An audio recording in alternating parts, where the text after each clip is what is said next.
The $100 million deal was falling apart right before CEO Jonathan Richardson's eyes. His Mandarin translator had called in sick at the last minute.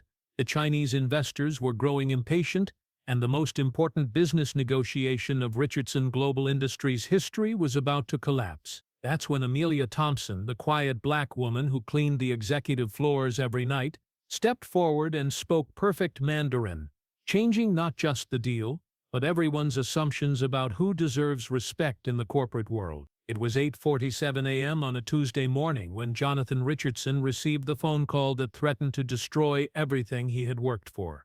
His assistant Maria burst into his corner office, her voice tight with panic. "Mr. Richardson, Linda Chen just called. She's in the emergency room with her daughter and can't make it to the meeting."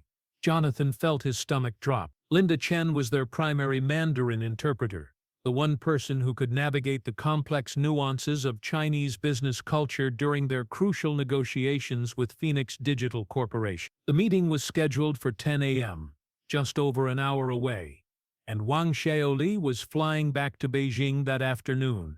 "Get me every translator in the city," Jonathan barked, loosening his silk tie as sweat began to bead on his forehead.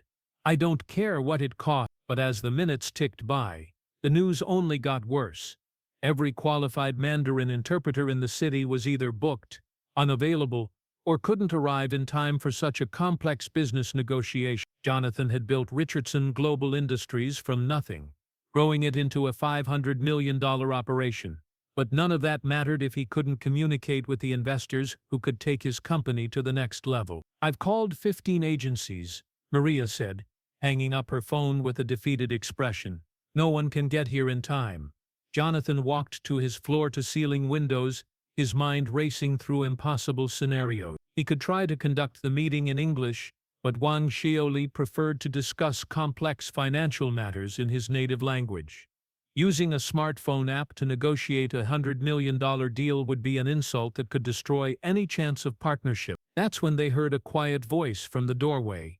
"Excuse me, Mr. Richardson, but I couldn't help overhearing your conversation." Both Jonathan and Maria turned to see Amelia Thompson standing in the entrance, wearing her navy blue cleaning uniform and holding a microfiber cloth. At 28, Amelia had been part of the night cleaning crew for 3 years, working invisibly and efficiently. Jonathan barely knew her name. "I'm sorry," Maria said dismissively, "but we're dealing with a very serious business matter here." "I understand this is serious," Amelia replied calmly. "That's why I wanted to help. I speak fluent Mandarin." The words hung in the air like a challenge to everything Jonathan thought he knew about his own building. He stared at Amelia, trying to reconcile the woman in the cleaning uniform with someone who could speak one of the world's most complex languages. "You speak Mandarin?" he asked, his voice heavy with skepticism. "Mandarin, Cantonese, and Taiwanese," Amelia replied without hesitation. "I also speak Korean and Japanese. I have a master's degree in international business and East Asian studies from the University of Washington." The silence that followed was complete. Maria's tablet slipped slightly in her hands as she stared at Amelia with surprise and confusion. "You have a master's degree and you're working as a janitor," Jonathan repeated slowly. For the first time, Amelia's composed expression flickered with pain. "I've been applying for corporate positions for 4 years, Mr. Richardson. My resume gets passed over consistently. I was told my name didn't fit their corporate culture, or they were looking for candidates with different backgrounds."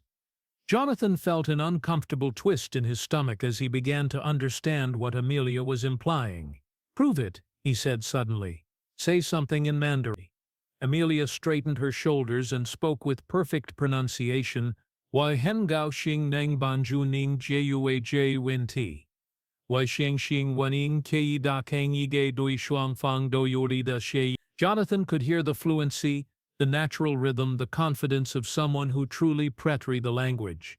"What did you just say?" "I said that I'm pleased to help you solve this problem, and I believe we can reach an agreement that will be beneficial for both parties." Amelia translated smoothly. "The Phoenix Digital team will be here in 30 minutes, Maria said, her expression shifting to cautious hope. Jonathan made a decision that would change everything. "Amelia, how quickly can you change into business attire?" I keep a suit in my locker for job interviews, she replied. I can be ready in 10 minutes. 20 minutes later, Amelia returned to the executive floor, transformed. She wore a tailored charcoal gray suit that fit her perfectly. Her hair was pulled back in a professional bun, and she carried herself with the confidence of someone who belonged in a boardroom.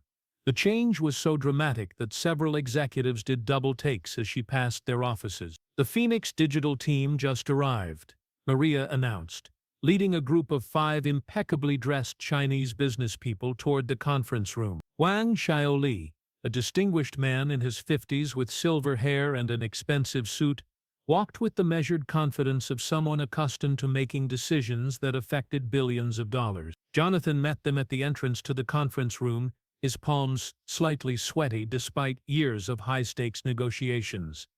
Mr. Wang, welcome to Richardson Global Industries. I'd like you to meet Amelia Thompson, our senior international relations consultant, who will be facilitating our conversation today.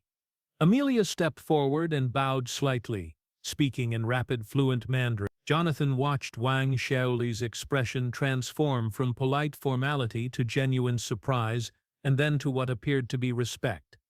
The conversation continued for several minutes, with Amelia asking questions about their flight, their accommodation, and their impressions of Seattle. Wang Xiaoli responded with increasingly animated gestures, occasionally laughing at something Amelia said. It was clear that they were connecting on a level that went far beyond simple translation.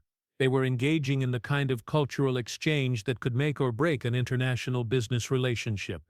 Mr. Wang says he's impressed by your commitment to and understanding Chinese business culture, Amelia translated to Jonathan. He also mentioned that your company is the first American firm he's worked with that provided a translator who understands the subtleties of formal business Mandarin. As they settled into the conference room, Jonathan began to relax for the first time all day. But what he didn't realize was that Amelia was about to do more than just translate. She was about to demonstrate a level of business acumen that would force him to completely reevaluate everything he thought he knew about talent and opportunity. The negotiation began with Richardson presenting their proposal for the manufacturing partnership. As Jonathan spoke, Amelia translated smoothly, but Jonathan noticed that she was doing more than simply converting his words from English to Mandarin. She was adapting his presentation style to match Chinese business expectations, using more formal language structures and incorporating cultural references that clearly resonated with the Phoenix digital team. When Wang Xiaoli asked a complex question about supply chain logistics, Amelia didn't just translate. She provided context that helped both sides understand the underlying concern. When there was disagreement about quality control standards, she suggested compromises that addressed both companies' needs. Mr. Wang is concerned about your current quality assurance protocols, Amelia explained to Jonathan. In Chinese manufacturing culture, quality control isn't just about meeting standards, it's about maintaining face and honor. He's worried that American standards might not align with Chinese expectations of excellence. Jonathan leaned forward, intrigued. What would you say? I recommend proposing a hybrid system, Amelia replied. American efficiency standards, combined with Chinese attention to detail. You could offer to implement a dual inspection process that satisfies both approaches to quality. She turned back to Wang Xiaoli and presented the suggestion in Mandarin, using what sounded like technical terminology that impressed the entire Chinese delegation. The conversation continued for several minutes, with increasingly positive body language from both sides. Mr. Wang loves the idea, Amelia translated. He says it shows that you understand that this partnership isn't about one side adapting to the other. It's about creating something new that incorporates the best of both approaches. As the meeting progressed, Jonathan found himself relying on Amelia for more than translation. She understood the nuances of both cultures, could anticipate potential conflicts before they arose, and had an intuitive grasp of what each side needed to feel respected and valued. When Phoenix Digital raised concerns about intellectual property protection, Amelia didn't just translate their worries, she provided historical context about why these concerns were particularly important to Chinese companies working with American partners. When Richardson Global proposed their timeline for implementation, She suggested adjustments that would align with Chinese planning cycles and cultural expectations. But the moment that truly changed everything came when Wang Xiaolei asked a highly technical question about manufacturing processes that seemed to stump Jonathan's engineering team. The room fell silent as the Americans looked at each other uncertainly, and Jonathan could feel the deal slipping away. That's when Amelia spoke up. "Mr. Wang, if I may," she said in Mandarin, then switched to English so Jonathan could follow along. "I believe the concern is about integrating Phoenix Digital's precision manufacturing techniques with Richardson Global's volume production capabilities. The question is whether we can maintain Chinese quality standards while meeting American production timelines." She turned to Jonathan's engineering team. "What if we implemented a staged production process? We could use Chinese techniques for critical components and American methods for standard parts, with quality checkpoints at each stage that satisfy both approaches." Wang Xiaolei's eyes lit up as Amelia explained the concept in detail, using technical terminology in both languages that demonstrated a deep understanding of manufacturing process. The Chinese delegation began asking follow-up questions, and Amelia fielded them with expertise that impressed everyone in the room. "Where did she learn so much about manufacturing?" one of Jonathan's engineers whispered to another. Jonathan was wondering the same thing, but as he watched Amelia command the room with confidence and expertise, he began to realize that he had been witnessing this talent for 3 years without ever really seeing it. After 4 hours of intense negotiations, Wang Xiaolei stood up and shook hands with Jonathan, speaking in rapid Mandarin to Amelia. Her face lit up with a smile as she translated his words. "Mr. Wang says that Phoenix Digital is prepared to move forward with the partnership. He's impressed not just with your company's capabilities, but with your commitment to cross-cultural understanding. He believes this relationship will be successful because both sides have demonstrated respect for each other's approach." As the Phoenix Digital team filed out of the conference room, Wang Xiaolei stopped and spoke privately to Amelia for several minutes. Jonathan watched their conversation with growing curiosity, noting the way Wang treated Amelia as an equal, consulting her opinion, listening carefully to her responses, and clearly valuing her insights. "What was that about?" Jonathan asked after the Chinese delegation had left. "Mr. Wang offered me a position with Phoenix Digital," Amelia replied quietly. "He said that in his 30 years of international business, he's rarely encountered someone who understands both cultures so deeply. He wants me to head their new American operations division." Jonathan felt a sharp pang of something that might have been fear or regret. "And what did you tell him?" "I told him I'd need to think about it," Amelia said, beginning to gather the documents scattered across the conference table. "But honestly, Miss Richardson, I'm not sure what there is to think about. I've been working in this building for 3 years, and until today you didn't even know I had a college degree." The words hit Jonathan like a physical blow, forcing him to confront the uncomfortable truth of what had just happened. Amelia Thompson had single-handedly saved the most important deal in his company's history, had demonstrated expertise that impressed some of the most sophisticated business people in the world, and had revealed talents that could transform his company's international operation. And until 4 hours ago he had seen her as nothing more than part of the cleaning crew. "Amelia," he said, his voice carrying a weight of realization and regret, "I owe you an apology, and I owe you a conversation about your future with this company." She looked at him with an expression that was professional, but guarded. "Mr. Richardson, I appreciate the sentiment, but I've heard promises before. I've been applying for corporate positions for 4 years. My resume has been passed over by dozens of companies, including this one." "You applied here?" Jonathan asked, though he already knew the answer. "3 times in the past 2 years, Amelia confirmed. "I was told each time that my qualifications didn't match your current needs." Jonathan felt a deep sense of shame as he realized how his company's hiring practices had failed not just Amelia but potentially dozens of other qualified candidates who didn't fit someone's idea of what a corporate professional should look like. "What position did you apply for?" he asked. "International Business Development Specialist. The same position that's been posted and reposted 4 times because you can't find the right candidate." The irony was staggering. Richardson Global Industries had been searching for someone with exactly Amelia's qualifications while she cleaned their offices every night and went unnoticed. They had spent thousands of dollars on recruiting firms and headhunters, while the perfect candidate emptied their trash cans and wiped down their conference tables. "Amelia," Jonathan said, sitting down across from her at the conference table, "I want to offer you the position of Director of International Relations effective immediately. The salary will be $150,000 to start, with equity options and a signing bonus to compensate for the opportunities we've denied you." "Why now?" Amelia asked, her voice calm but challenging. "What's different today than it was yesterday, or last week, or 3 years ago when I started working here?" Jonathan struggled to find words that didn't sound hollow or self-serving. "Because today I saw you, really saw you, and I realized that I've been blind to talent that was right in front of me." "And what about tomorrow?" Amelia pressed. "What happens when the excitement of today wears off, and you go back to seeing me as the woman who used to clean your office?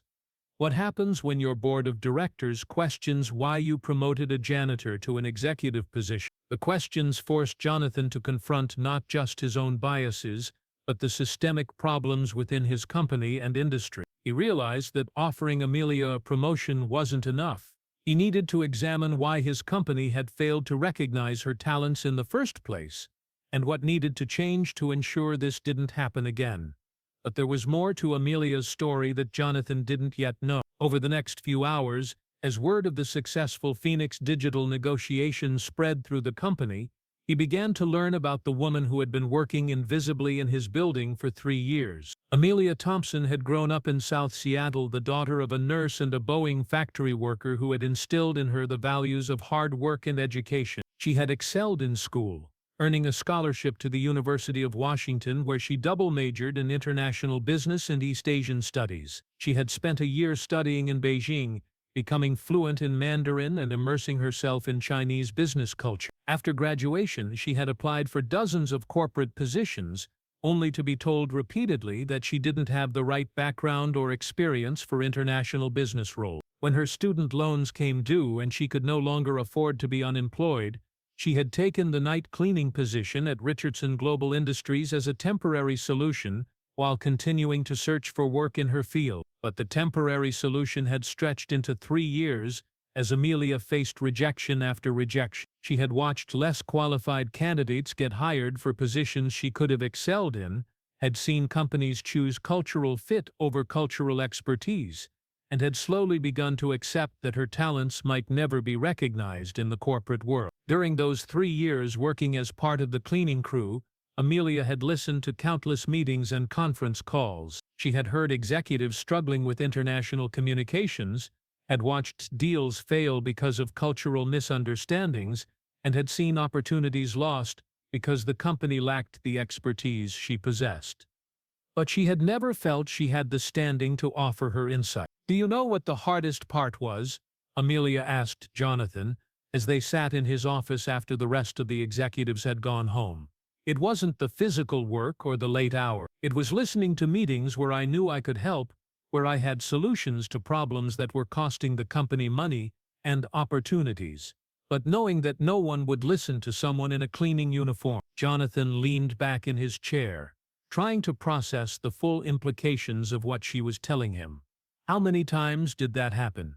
"Dozens," Amelia replied. "I heard you lose the Yamamoto Electronics deal because your translator didn't understand the cultural." "Dozens," Amelia replied. "I heard you lose deals because translators didn't understand cultural nuances. I watched projects fail due to communication issues I could have resolved." Each example hit Jonathan like a revelation about the talent that had been available all along. Richardson Global had missed opportunities and lost deals while the solution worked the night shift, going unrecognized. "Why didn't you say something?" he asked. Amelia gave him a pointed look. "Mr. Richardson, when was the last time you had a conversation with someone from the cleaning crew? When did you last ask a janitor for business advice?" The question forced Jonathan to confront his assumptions about hierarchy and who deserved to be heard in corporate environments. But the story was far from over. The Phoenix Digital success created waves throughout Richardson Global, And not all reactions were positive. Within days, Jonathan heard whispers from executives about his dramatic promotion of Amelia. "I'm not saying she doesn't have skills," said VP Richard Hayes during a closed-door meeting, "but promoting someone from janitorial to executive sets a concerning precedent. The message it sends," Jonathan replied with conviction, "is that we value talent wherever we find it. The fact that we almost lost a $100 million deal because we failed to recognize talent in our own building should concern all of us." The transformation wasn't without challenges, but Jonathan implemented sweeping changes. He ordered comprehensive hiring practice reviews, established mentorship programs for employees in non-corporate positions, and created advancement pathways that didn't depend on traditional career trajectories. Most importantly, he asked Amelia to lead Visible Potential, an initiative to identify hidden talent throughout the company. The results were remarkable. The mailroom supervisor had an MBA and logistics expert. A security guard had computer science background and identified cybersecurity vulnerabilities. A cafeteria worker spoke 4 languages and became invaluable for international communications. Under Amelia's leadership, Richardson Global's Asian operations expanded dramatically. She negotiated partnerships with companies in South Korea, Japan, and Taiwan, using her cultural expertise to build relationships that had eluded the company for years. The Phoenix Digital Partnership alone generated over $300 million in revenue within the first year. Wang Xiaoli became one of Richardson Global's strongest advocates, frequently recommending them to other Chinese firms. "Your company is different," Wang told Jonathan during their first anniversary celebration. "Most American firms try to impose their culture on partners. You understand that successful business requires mutual respect." What Wang didn't know was that this understanding had come from finally listening to someone who had been trying to share her insights for 3 years. 2 years after the Phoenix Digital negotiation, Amelia Thompson was promoted to Senior Vice President of International Operations. She oversaw partnerships across 3 continents and managed a team of cultural specialists who helped Richardson Global navigate complex international deals. But she kept her old cleaning uniform hanging in her office closet as a reminder. "I keep it there for job interviews," she explained to visitors. "When I'm hiring new team members, I want to remember that the most qualified candidate might not look like what I expect. The person who can transform our company might be someone everyone else has overlooked." The story became legendary within Richardson Global and spread throughout the business community as an example of hidden talent and missed opportunities. Jonathan was invited to speak at conferences about talent recognition and inclusive hiring practices. "The hardest part," he said during a Harvard Business School presentation, "wasn't admitting I was wrong about Amelia's potential. The hardest part was realizing how many other talented people I had walked past without seeing, in my company and in my life." As for Amelia, she continued building Richardson Global's international presence while mentoring employees who felt overlooked. She established scholarship programs for underrepresented students studying international business and regularly spoke at universities about persistence in the face of barriers. "Talent is everywhere," she would tell students, "but opportunity isn't. Sometimes you have to create your own opportunities by being so undeniably excellent that even people who don't want to see you have no choice but to acknowledge your capabilities." Years later, when Wang Xiaoli was asked what made Richardson Global different from other American companies, his answer was simple: they understand that wisdom and capability can come from anywhere, and they're not too proud to learn from someone they initially underestimated. The $100 million Phoenix Digital deal had saved Richardson Global from a potential crisis, but the real transformation was in how the company learned to recognize and value human potential. It all started with a woman in a cleaning uniform who spoke perfect Mandarin and refused to let her talents remain invisible forever. In the end, Amelia Thompson didn't just save a business deal, she saved a company's soul by forcing it to confront its own blindness and discover that talent, intelligence, and value exist in every corner of our world, waiting for someone with the wisdom to truly